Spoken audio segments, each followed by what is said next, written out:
Alguns anos atrás, eu estava voltando de uma reunião na Ásia e eu estava passando por um lugar que tinha bastante turistas. E nisso, eu peguei e vi um cara com a cabeça raspada, totalmente raspada, usando uma roupa que parecia um hobby, meio alaranjado, uma cor de cobre, e que ele ficou me olhando. E ele pegou, veio e me abordou no meio daquela multidão.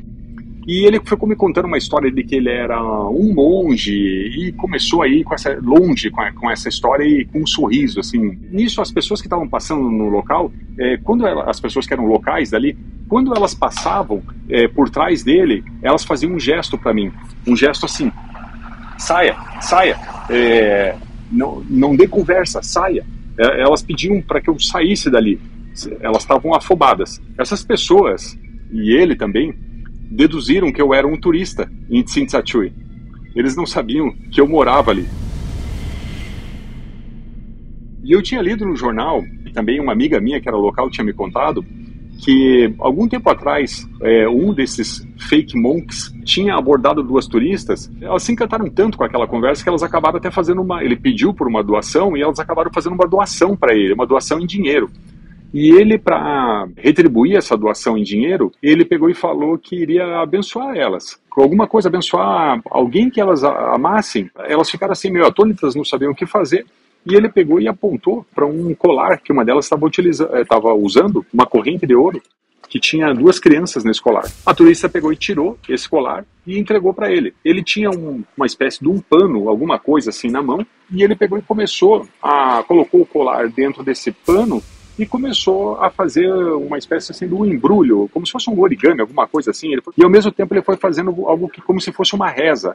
Ele começou a falar em uma língua que elas não entendiam nada e elas foram vendo aquilo ali encantadas, né, com aquela bênção que ele estava fazendo ali. E depois que ele terminou aquilo, ele pegou e entregou para a turista. E ele falou bem assim para ela, só abra daqui uma semana, porque senão essa bênção não vai funcionar. Bom, eu não sei quanto tempo depois que essa turista abriu isso, mas o fato é que quando ela abriu, não tinha nada lá dentro. Então ela percebeu o que tinha acontecido. Bom, essa minha amiga me contou que naquela região ali, tinha algumas pessoas que se fingiam de monge, que elas abençoavam alianças, abençoavam correntes, abençoavam braceletes. Por isso que eles estavam, os locais que passavam ali estavam desesperados para me avisar.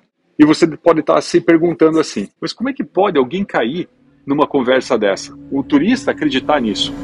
E o que me atraiu na leitura do livro da Asia Raiden é a maneira fácil, direta e provocadora de pensamentos que ela escreve sobre a mentira. E ela diz que nós não somos a única espécie que mente. Ela cita diversos exemplos assim que estão presentes na natureza, mas ela discorre sobre o motivo que ela imagina porque o ser humano é a espécie que mais tem potencial para mentira e para o engano. Eu viajo bastante e eu costumo comentar com meus amigos que quando a gente fala em viajar bastante, tem dois tipos de turistas. O que percebe que foi enganado e o que não sabe que foi enganado. Como eu mesmo, que uma vez, depois de ficar uma meia hora negociando com o vendedor numa praia da Tailândia, eu estava negociando uma esteira dessas, esteiras de praia, que eu imaginei que fosse uma esteira artesanal e ela tinha um desenho bonito, e depois de meia hora negociando, acabei comprando, apenas para voltar para o hotel e descobrir que em uma loja do outro lado da rua tinha a mesma esteira, que a esteira não era artesanal e que ali custava metade do preço. E você? Você acha que não pode ser enganado? Pois eu acho que você vai mudar de opinião depois que você ouvir a resenha da verdade sobre a mentira.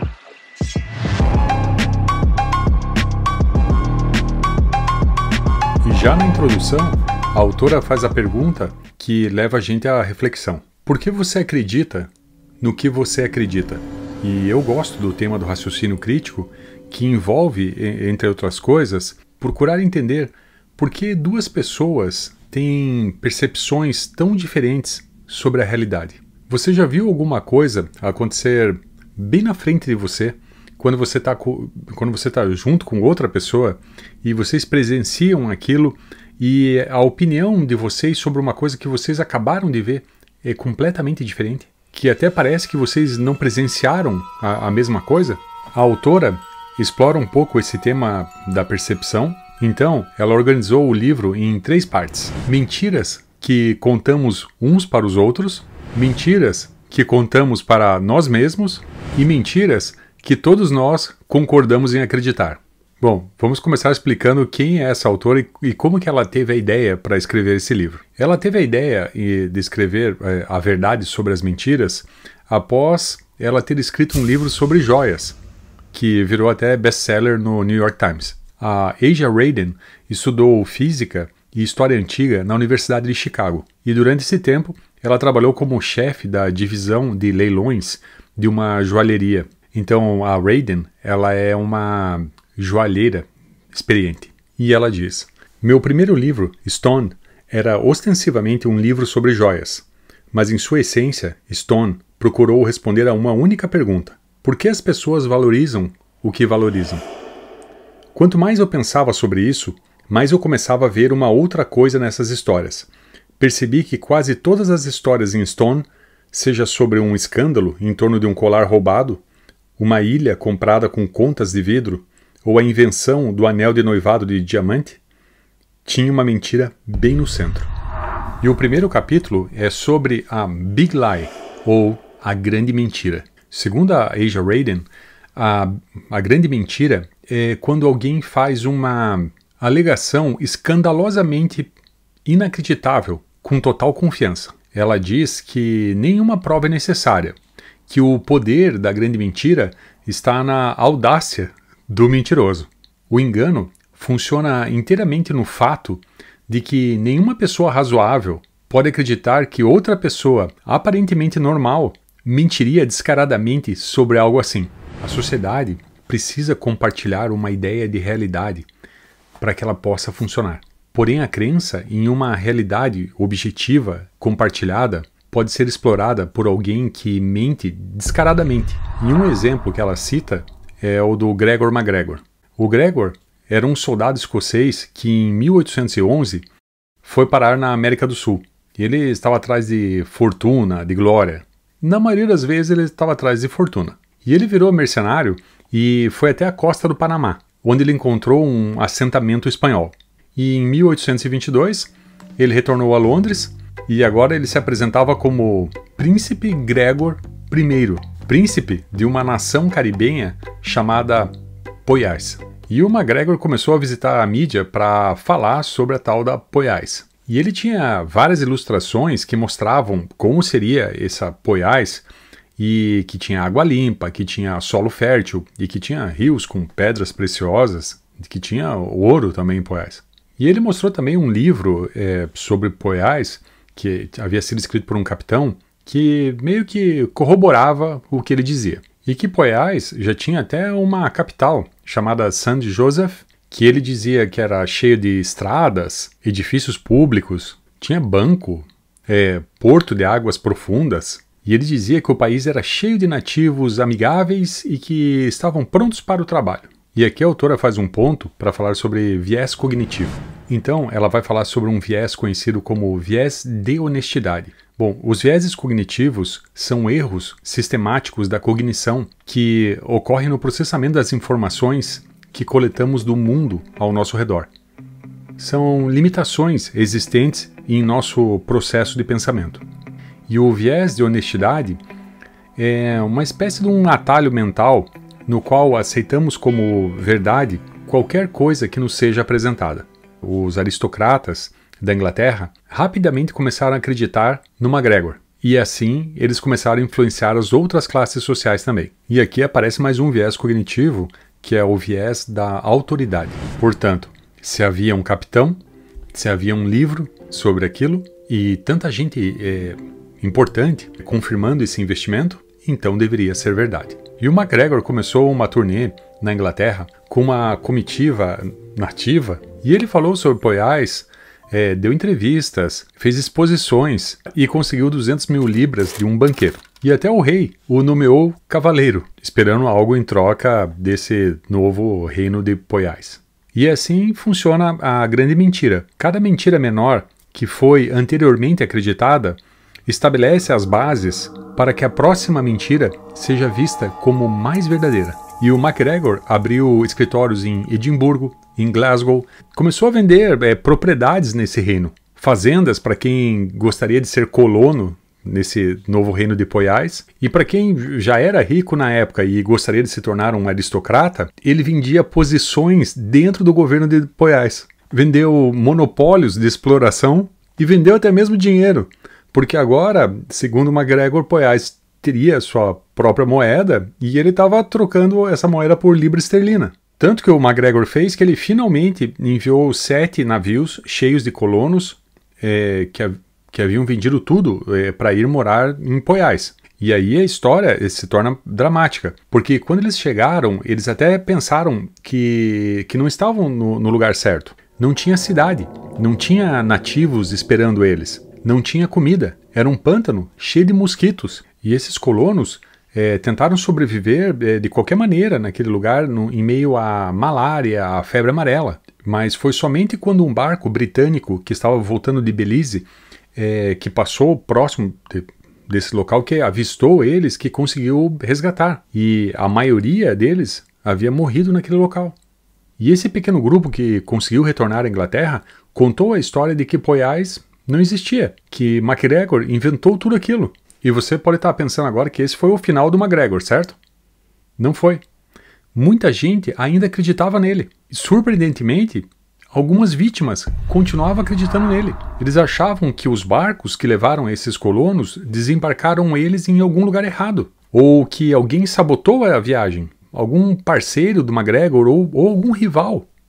Nós olhamos ao nosso redor e nos perguntamos como as pessoas podem se apegar tão firmemente à sua crença em uma mentira que, obviamente, foi exposta. É porque a mentira era tão vasta ou tão significativa para eles que simplesmente eles não podem estar errados.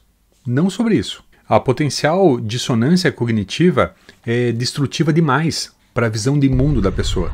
Então, eles continuam acreditando na mentira e insistem, tanto para os outros quanto para si mesmo, que é verdade. Porque uma mentira tão grande, ela pode acabar ameaçando a própria crença desse indivíduo em outras coisas que ele acredita. Inclusive, a sua crença em relação à sua própria capacidade de saber discernir sobre o que é real ou o que é faz de conta. E enquanto isso, o MacGregor estava executando o mesmo golpe em Paris, mas lá as coisas deram errado, preso e julgado por conspiração e por fraude. Mas chegaram à conclusão que não havia evidências suficientes para manter ele preso e o libertaram. E o MacGregor aprendeu uma nova lição, que mesmo que ele fosse pego, muita gente não iria acreditar que ele havia feito algo tão maligno. Então, ele voltou para a Inglaterra para mais uma rodada. E, segundo a autora, a teoria da mente nos leva a assumir que estamos todos experimentando a mesma realidade, composta de fatos objetivamente verdadeiros, que todos nós experimentamos da mesma maneira, para que a gente possa funcionar, mesmo que isso seja apenas um acordo. O problema com essa crença na realidade objetiva compartilhada é que ela pode ser subvertida apenas quebrando o acordo, ou seja, quando alguém mente sobre o que é objetivamente verdadeiro. E assim funciona a grande mentira, a maneira mais antiga e mais simples do engano. O segundo capítulo é sobre o problema da percepção, pois se não devemos acreditar em tudo que os outros dizem, para que a gente não vá parar em uma Poiás, nós devemos desconfiar às vezes até mesmo dos nossos sentidos. Ver para crer? Segundo a autora, o nosso cérebro não teria a capacidade de processamento para poder lidar com todos esses dados sensoriais que chegam a cada segundo. Então, para simplificar as coisas, ele acaba nos enganando. E como resultado, às vezes, acabamos vendo o que esperamos ver.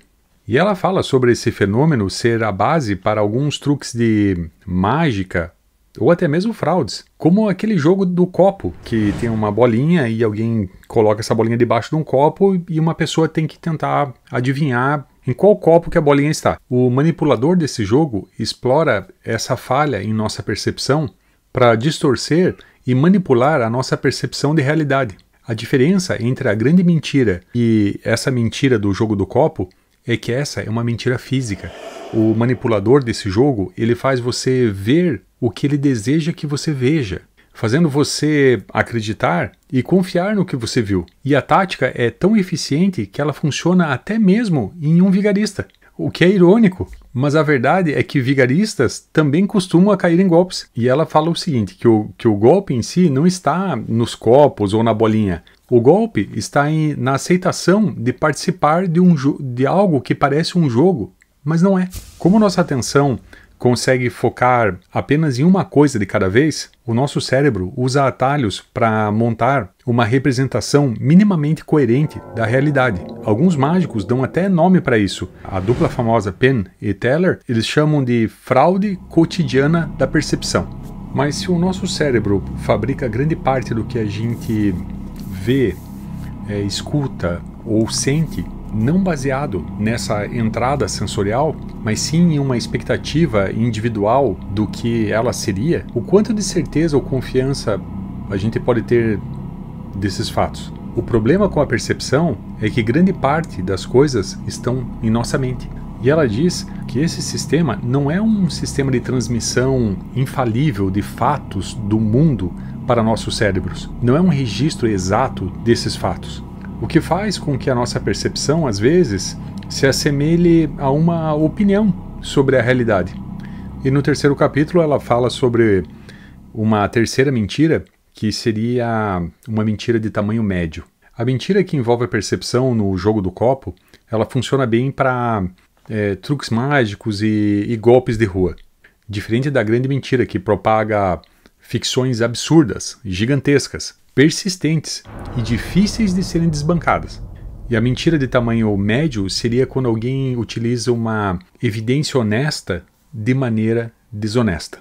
O indivíduo, então, deforma a realidade objetiva, manipulando fatos legítimos em torno de uma falsidade. Um exemplo é a douração. Ela mexe com joias, então ela conhece bem isso. Uma peça de chumbo e revestir com uma camada de ouro de uma espessura o suficiente para que ela possa ser riscada e que mesmo assim a pessoa não perceba que lá dentro ela tem chumbo, pelo menos até o dia que ela seja derretida. Real por fora, contém uma mentira por dentro. E ela conta o caso de uma dupla que durante a corrida do ouro americana conseguiu enganar até mesmo profissionais que mexiam com ouro, com joias. Eles tinham temperado um local com pedras preciosas. E por temperado, o que eu quero dizer é que eles pegaram pedras preciosas e foram colocando numa mina, ou seja, temperando. E nesse caso, é esse o conceito da prova real fake. Parece um pouco estranho, mas funciona assim. Os diamantes que foram temperados nessa mina são reais, mas são intencionalmente tirados do contexto correto para induzir a uma dedução. Uma outra coisa que o livro fala também, que mentir pode ter um efeito em alterar a memória de quem mente. Ela cita uma professora de psicologia chamada Danielle Pollage, é professora na Universidade de Washington e que é especializada em pesquisas da memória. E ela realizou um estudo abrangente sobre os efeitos de se contar mentiras. E esse estudo dessa professora acabou mostrando que é preciso que o indivíduo conte a mentira para que ele comece a acreditar nela. E que após ele ter contado essa mentira, esse indivíduo tem uma certa alteração dos sentimentos dele em relação à verdade. Ou seja, esse componente enganoso da mentira acaba afetando a crença na própria mentira. O resultado sugere que essa crença muda e que mentirosos, mesmo sabendo a verdade original, podem acabar ficando menos confiantes na verdade após mentirem, o que é um pouco preocupante, né? E a autora faz algumas críticas sobre a maneira que a crise financeira do subprime do final dos anos 2000 faz também um paralelo sobre esses empréstimos e títulos que eram de péssima qualidade, lixo, segundo ela descreve, que eles teriam sido temperados. Ela está fazendo um paralelo com esse caso da mina, apenas para conseguir algum brilho nas agências de classificação de crédito. E essa fraude não foi exposta até que o impensável aconteceu. E o valor dos imóveis começou a cair. E quando isso aconteceu, as pessoas começaram a ficar inadimplentes nas hipotecas delas, não pagaram seus empréstimos, os títulos garantidos por hipotecas se tornaram inúteis, todos puderam ver que nunca houve nada de valor lá. O próximo capítulo é sobre auto-engano. No auto-engano, ver não é crer, crer é ver. Então, primeiro ela fala do impacto e da influência dessa personalidade do guru vigarista, que explora pontos de fragilidade emocional humana. E ela diz: o guru vigarista é de longe o golpe mais mesquinho. Não preda na ambição e na esperança, mas em seus opostos emocionais: medo, desespero e infelicidade. O guru afirma possuir algum conhecimento, autoridade ou poder especial para poder ajudar, ou garantir felicidade ou até sucesso. E o custo disso? Lealdade cega, devoção absoluta e fé inquestionável, e adesão a qualquer código de conduta que o guru exija. E, é claro, dinheiro. E o primeiro exemplo que ela cita é o Rasputin. O camponês, o homem sagrado que vivia junto com a família real Romanov, a família real russa. O Grigori Yefimovich Rasputin nasceu em 1869 numa aldeia siberiana, onde cresceu em uma família camponesa. E aos 10 anos ele já dizia ter demonstrado poderes de curandeiro. Ele trabalhava na fazenda da família, ele era beberrão e ocasionalmente ele se encrencava com as autoridades, mas nunca nada muito grave, provavelmente devido a um carisma que ele tinha. E o fervor religioso dele e esse carisma acabaram impressionando alguns clérigos da Igreja Ortodoxa Russa. E em 1903 ele chegou a São Petersburgo e 2 anos depois ele foi apresentado ao czar e à czarina como um potencial curandeiro para o filho do casal. Esse é um outro livro, né, Os Romanov. E aqui está o Rasputin na capa desse livro. O casal Romanov tinha 4 filhas e apenas um filho. Ou seja, para o tipo do pensamento daquela época, o Alexei seria o herdeiro. Porém, o Alexei era hemofílico. Então ele tinha sangramentos que eram difíceis de ser contidos, pois naquela época não se sabia tanto sobre essa condição que ele tinha. E o Rasputin conseguiu a atenção da czarina e causou uma impressão tão forte nela, não só nela, no casal, que ela desenvolveu uma crença que somente o Rasputin poderia conter essas hemorragias do menino, que talvez ele pudesse até curar o Alexei. A czarina o saudou como um presente de Deus. E o Rasputin começou a ter grande influência sobre o casal, e isso enquanto a Rússia lutava na Primeira Guerra Mundial. E essa aproximação fez com que o povo e a nobreza russa percebessem o Rasputin como um charlatão perigoso que controlava o casal e decidia coisas no governo russo. E de acordo com um dos biógrafos da czarina, ela teria dito: achei Rasputin indispensável como um encontro de ajuda em tempo de guerra. Mas como Rasputin era beberrão e falastrão, ele mesmo ajudou a propagar um rumor sobre ele ter um caso com a czarina. Embora não haja evidências, além de uma carta, e eu consegui encontrar esse texto aqui nesse livro. Então, a czarina escreveu: é uma alegria indizível que você, nosso amado, estivesse aqui conosco. Como podemos agradecer-lhe o bastante por tudo? Só desejo uma coisa: adormecer em seu ombro. Você é tudo para nós. Perdoe-me, meu professor. Sei que pequei. Procuro fazer o melhor, mas não tenho sucesso. Eu amo você e creio em você. Que Deus nos conceda a alegria de nos encontrarmos em breve. Beijo-o com carinho. Abençoe-me e perdoe-me. Sou sua filha. Bom, essa carta não é entendida pelos historiadores como uma confissão entre amantes. E quando a czarina soube por diversas fontes diferentes que o Rasputin tinha falado coisas desse tipo dela quando ele bebia, ela chegou a uma conclusão: que não era o Rasputin que havia falado isso, que certamente era alguém tentando se passar por ele. E apesar dos protestos dos conselheiros, o czar se recusava a demitir o Rasputin, e sua presença corroeu o relacionamento dos Romanovs em todos os níveis da sociedade russa. O czar começou a ser visto como um homem fraco, incapaz de liderar um país. Então um grupo de conspiradores resolveu eliminar o Rasputin. E de acordo com o relato, que na prática está mais para uma lenda, Rasputin teria sido envenenado, não teria morrido, então teriam atirado nele, ele não teria morrido, e ele continuava andando pelo pátio, atiraram novamente nele e finalmente jogaram ele num buraco num rio congelado. Mas uma autópsia posterior diz esse relato e mostra que a morte dele foi por arma de fogo. Mas por que a czarina Alexandra negava esses fatos em relação ao Rasputin? Porque ela havia se tornado tão dependente dele que ela evitava analisar a veracidade do que traziam para ela. Pois, se ela chegasse à conclusão que o Rasputin mentia e enganava, isso faria ela ser forçada a pensar que talvez tudo o que ele dizia era enganação. Inclusive, as coisas que ela gostava de imaginar para poder continuar funcionando normalmente. E esse estado de conflito mental, onde uma pessoa precisa acomodar dentro da própria cabeça dois pensamentos que são antagonistas e conflitantes e incompatíveis, ele é chamado de dissonância cognitiva. E muitas vezes, quando isso ocorre, o indivíduo simplesmente descarta um dos pensamentos. E isso acontece quando alguém apresenta para um indivíduo uma nova evidência que contradiz uma crença central dele. Não apenas uma opinião ou um pensamento mal formado. Algo central. Além de usar a condição da saúde do herdeiro do casal, Rasputin também falava o que eles desejavam ouvir. Fazia com que o czar se sentisse mais confiante. A czarina não sofresse tanto com essa ansiedade que ela tinha. Coisas que eles necessitavam.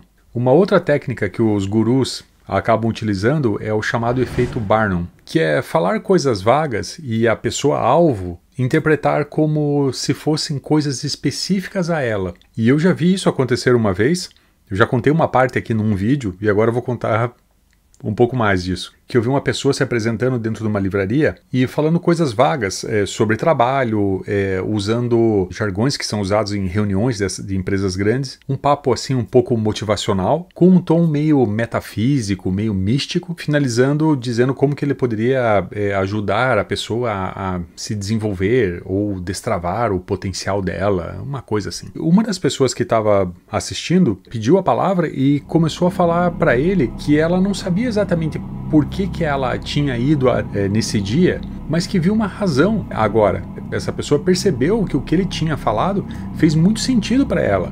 Parecia que ele estava falando diretamente para ela. E eu fiquei surpreso, porque foi a primeira vez que eu vi ao vivo esse efeito Barnum, ou esse efeito Forer, que como também é chamado, acontecendo. E eu confesso que eu achei um pouco perturbador.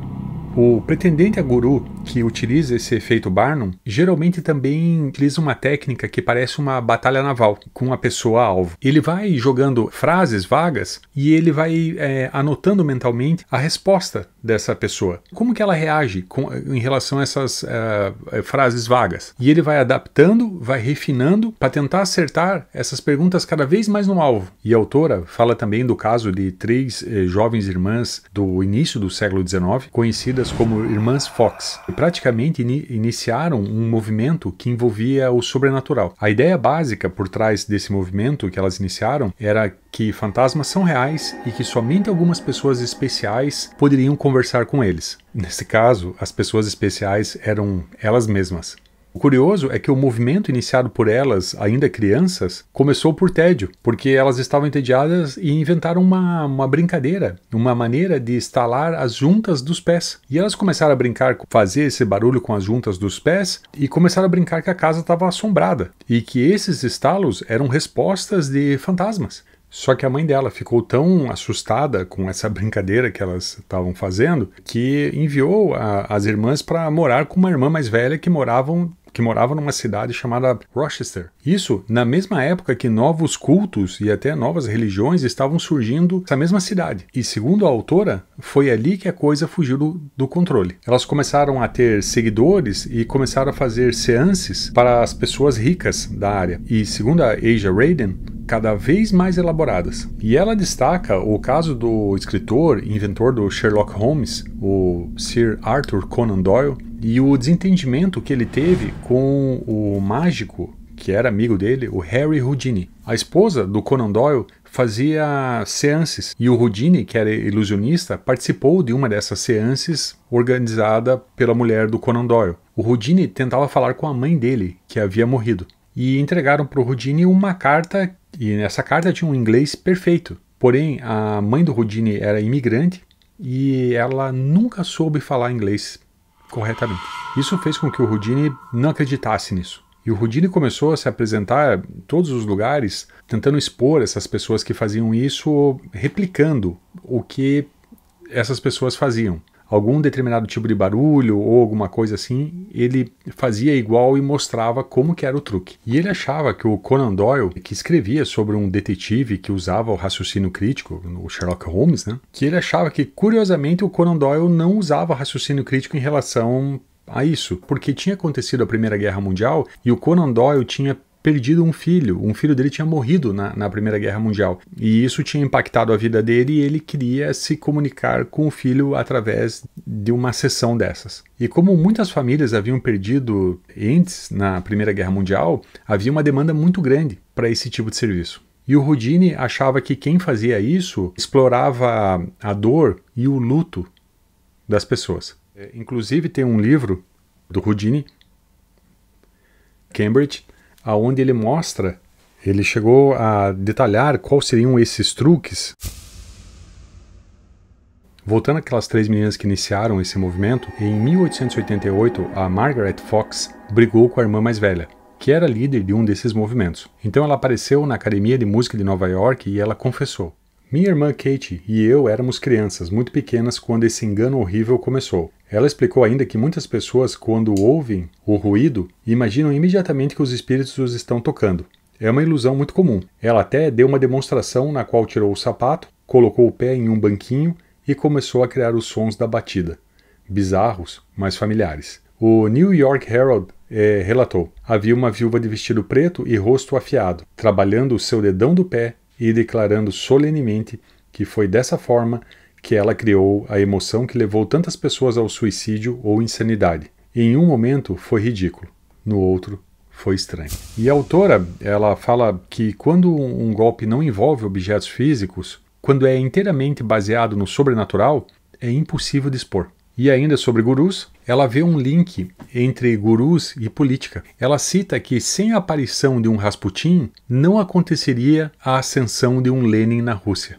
Ela cita também que alguns gurus e alguns televangelistas americanos começam predando em pessoas simples, que passam por dificuldades financeiras ou de desespero, mas que também predam gente poderosa e que ocupam posições de poder na sociedade. E a autora diz que pessoas poderosas que ocupam posições de poder também enfrentam crises de ansiedade, de incertezas. E agora a gente chegou numa parte do livro que fala de uma época nos Estados Unidos que era comum se produzir remédios fake, que ficou imortalizado com a expressão snake oil, ou óleo de cobra, que é uma gíria sinônimo de remédio charlatão, de fraude, de remédio que não funciona. E ela fala sobre como o óleo de cobra chegou com os trabalhadores chineses que construíam ferrovias nos Estados Unidos no século XIX. Eles usavam esse óleo esfregando no corpo, nas articulações. O problema é que nessa época nos Estados Unidos não havia nenhum tipo de regulação eficiente. Começaram a inventar tônicos, loções, pomadas e vendiam como soluções mágicas que curavam praticamente tudo. Em 1893, na Feira Mundial de Chicago, um empreendedor americano chamado Clark Stanley, mas que era mais conhecido como o rei da cobra cascavel, apresentou de maneira circense um remédio fake. Até mesmo porque ele havia trabalhado anteriormente em um show desses de Velho Oeste americano. Nessa demonstração, ele usava a gordura de uma víbora americana como base para a fabricação desse tal remédio. E ele dizia que tinha aprendido essa fórmula antiga e secreta nessas andanças dele pelo Velho Oeste, mas na prática era um unguento. E essa tal fórmula secreta que o Stanley demonstrava nessas feiras, além de não ter nenhum estudo, era apresentada até mesmo com a cobra errada. E a fórmula que ele fazia nessa apresentação ainda era diferente do que ele entregava para as pessoas que compravam aquela garrafa. O que eles recebiam, um óleo mineral com terebentina e um rótulo chamativo, no que ficou conhecido como uma das primeiras demonstrações de marketing farmacêutico. E, segundo a autora, nessa época, a métrica utilizada para saber se um desses remédios funcionava era perguntar se o paciente se sentiu bem. O curioso é que algumas pessoas que utilizavam esse óleo de cobra do Stanley achavam que se sentiam melhor. E aqui a autora explica que provavelmente isso seja devido ao efeito placebo. E essa onda de remédios fake que eram vendidos diretamente ao público e alegavam prevenir e curar doenças, quase todas as doenças conhecidas da época, incluindo doenças venéreas, tuberculose, cólica em bebês, indigestão e até câncer. E aqui a Aja Raiden escreve sobre o efeito placebo. A estranha ciência dos placebos é uma lição sobre como a crença pode ser virada do avesso, produzindo evidências reais para apoiar uma condenação anterior, e mais especificamente, a maneira estranha pela qual você pode acreditar em uma coisa de maneira tão fervorosa que você não convence somente a sua mente, mas até mesmo o seu corpo. E ela fala bastante sobre essa época nos Estados Unidos, onde esses tônicos eram vendidos sem regulação, que muitos deles continham até componentes perigosos para a saúde. E ela escreve também sobre como nessa época surgiu um tônico desses, que era vendido dentro de farmácias em fontes de soda gaseificada, que depois de um tempo retirou um dos seus componentes e acabou evoluindo para um refrigerante. Ela conta que durante quase 2 décadas os americanos se automedicaram com produtos perigosos, até que em 1906 o Congresso promulgou a Lei dos Alimentos e Medicamentos Puros, que evoluiria no futuro a criação da FDA americana. Essa lei garantia que os produtos fossem rotulados corretamente. E segundo ela, nessa época, somente 10 substâncias teriam sido catalogadas como perigosas ou viciantes. E em 1917, investigadores federais capturaram uma carga de óleo de cobra do Stanley e depois de alguns testes descobriram que dentro dos frascos o que tinha era óleo mineral, mais 1% de capsaicina e terebentina. E o rei da cobra cascavel foi multado e saiu do negócio de remédios fake. E agora no próximo capítulo ela fala de um negócio com as seguintes características. Parece um investimento bom demais para ser verdade, basta apenas que cada pessoa recrutada recrute mais pessoas. E ela diz, esquemas de pirâmide estão ao nosso redor, muitas vezes difíceis de ver, e alguns nem sequer envolvem dinheiro diretamente. No seu mais básico, um esquema de pirâmide é apenas um sistema que promete algo mais tarde, em troca de muito pouco investimento agora. A pirâmide sobrevive pelo tempo que sobreviver com pura fé de que aqueles grandes retornos que lhe foram prometidos estão chegando. E que as expectativas que criamos, que levam a gente a acreditar em mentiras, não seriam nada mais do que nossos desejos internos projetados. O que me faz lembrar sobre o que eu pensei quando eu comprei aquela esteira lá na Tailândia. E ela conta sobre Charles Ponzi, o homem que ficou famoso pelo esquema de Ponzi. Mas ela diz que antes de Ponzi, em 1884, um jovem simpático de 24 anos de idade, que passava os domingos dando aulas de estudo bíblico, teve a ideia primeiro. O nome dele era Miller. E ele começou oferecendo investimentos para alguns conhecidos. Ele pegava valores pequenos e prometia juros altíssimos, pois ele dizia que tinha trabalhado em Wall Street e que conhecia alguém lá dentro daquele sistema. E o primeiro investidor do Miller foi um rapaz que entregou $10 para ele e saiu com um papelzinho escrito: recibo sobre especulações em ações. Miller prometeu pagar para ele 10%, não ao ano, toda semana. E ele pagou durante um mês inteiro. E ele colocou um cartaz na janela: W.F. Miller Investimentos. E na outra semana, na aula sobre a Bíblia, os alunos queriam saber mais sobre esses investimentos. E o Miller dizia que não era justo que somente os Morgans ou os Vanderbilts fizessem tanto dinheiro. Então, por isso ele estava oferecendo esse investimento. E o pessoal achou que era muito bom, porque afinal 10% era 5 vezes mais do que o banco oferecia naquela época. Mas o Miller falou que o investimento dele era semanal e que poderia chegar a 520% ao ano, ou seja, algo impossível de ser pago. E na segunda-feira havia uma fila na frente da casa do Miller de investidores para entregar o dinheiro para ele.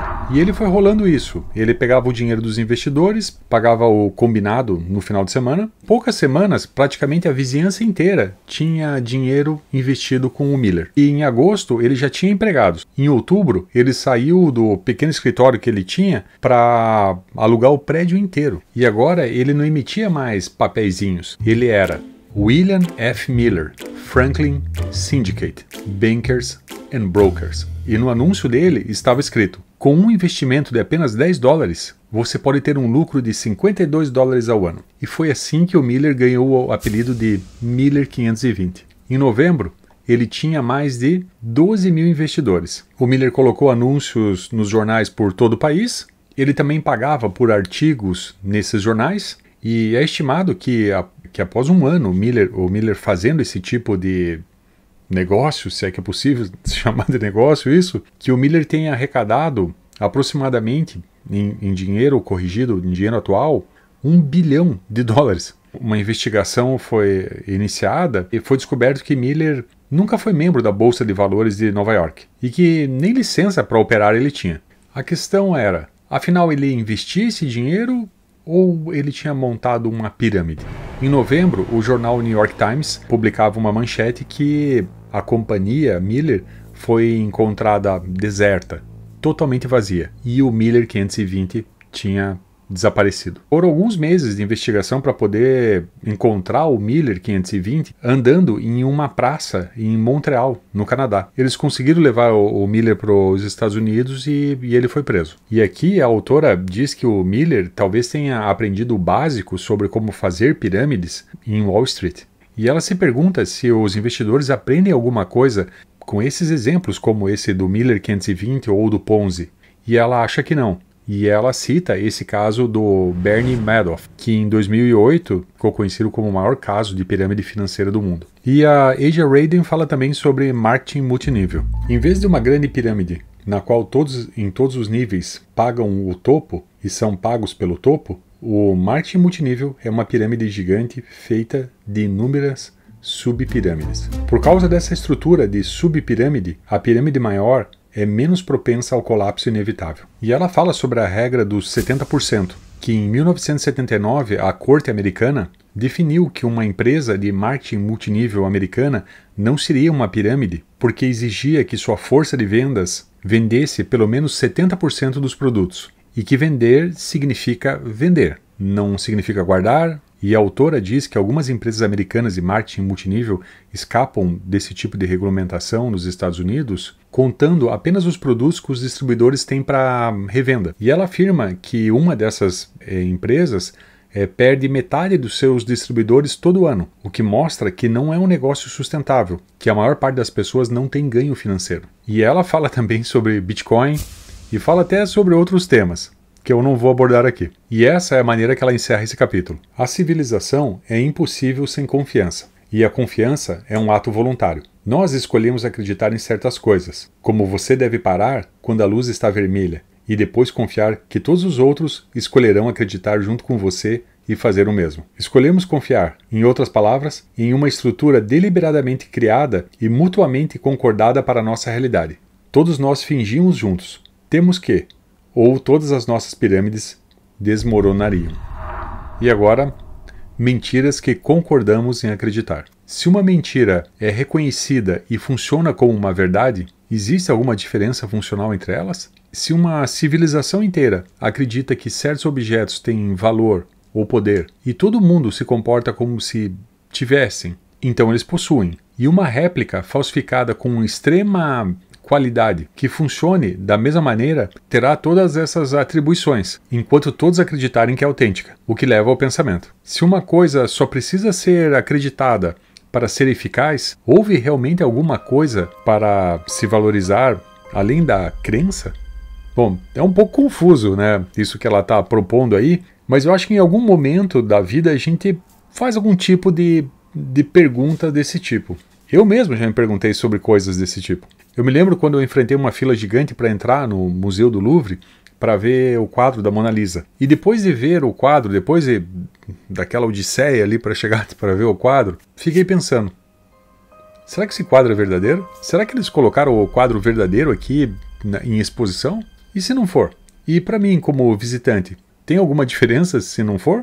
E talvez seja essa sensação desconfortável que a incerteza traz para a gente, que faz com que muitas vezes a gente deixe de pensar criticamente sobre alguns temas. a Asia Radin também fala exatamente sobre a Mona Lisa em um dos capítulos, e ela conta a seguinte história, que em 1911, um zelador do Louvre, era um italiano, chamado Vincenzo Peruccia, conseguiu furtar a Mona Lisa de dentro do Louvre e manteve a pintura escondida por 2 anos dentro da casa dele. E após esse período, sem uma razão aparente, ele foi para Florença, entrou numa galeria que era conhecida, conversou com os diretores dessa galeria e tentou vender a Mona Lisa, e é claro que ele foi preso. E ele ficou só 6 meses preso.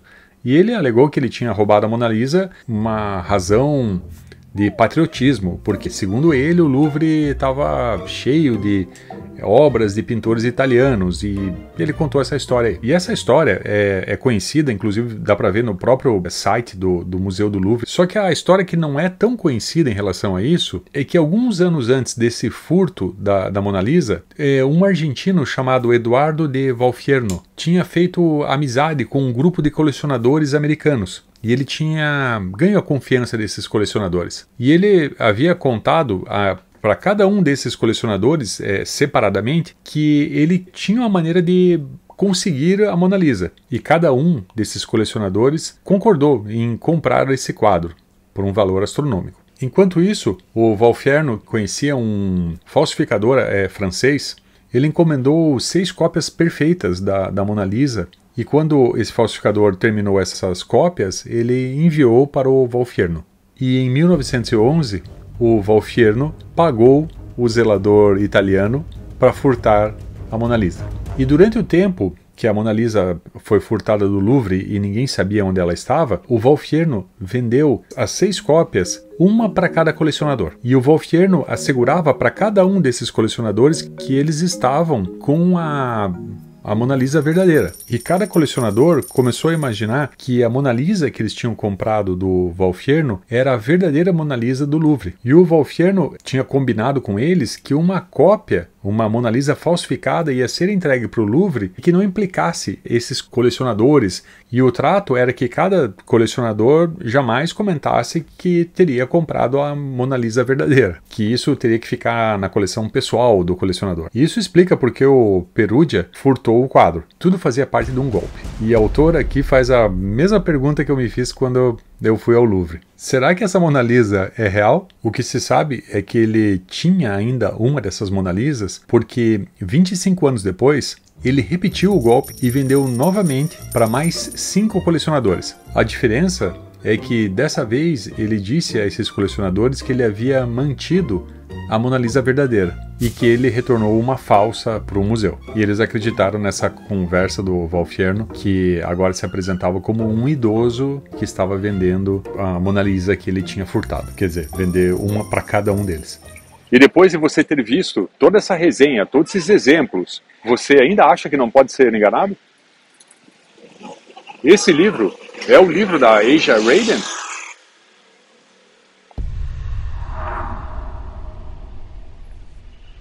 Ou é um livro antigo dos anos 80 do Caçador de Androides? Eu li o livro, mas eu li em e-book. Eu não li ele no formato físico. Você que deduziu isso. Eu nunca disse isso. E apesar desse vídeo ter ficado um pouco longo, mesmo assim, o livro tem mais exemplos, então indico para quem lê em inglês e gosta desse tema sobre raciocínio crítico. E se você vê algum desses temas como dogma, eu já aviso. O estilo de escrita dela é sem floreios, é um pouco fio desencapado.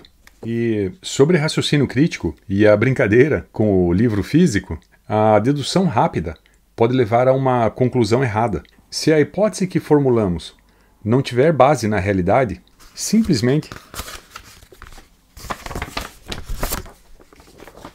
descarte. Porque quando tratamos de mentiras simples ou mentiras sofisticadas, no final, o caminho sempre levará à citação desse filósofo dinamarquês. Há 2 maneiras de ser enganado. Uma é acreditar no que não é verdade. A outra é se recusar a acreditar no que é verdade.